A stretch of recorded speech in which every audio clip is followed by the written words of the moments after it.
Dahil wala tayong merienda, naisipan ko magluto ng snulbot. Ito guys, oh. 3 piling ang lulutuin natin ngayon. Ang ginawa ko ay piprituhin muna natin ng bagya hanggang sa maluto tong saging na to bago tayo mag-caramelize ng asukal. Hindi lang yung mantika nilagay ko guys para hindi siya matakaw sa sipsip.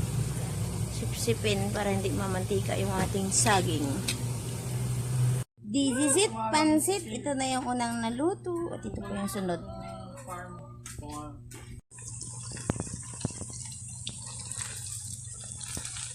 Magkakaramelize tayo ng asukal.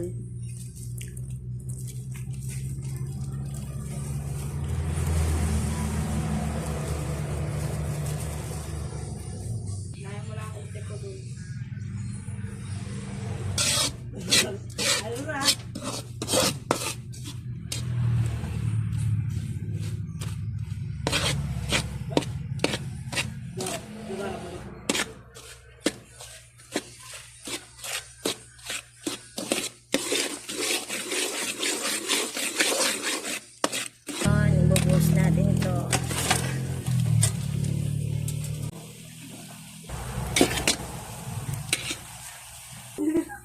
Ito na siya. Ready to eat.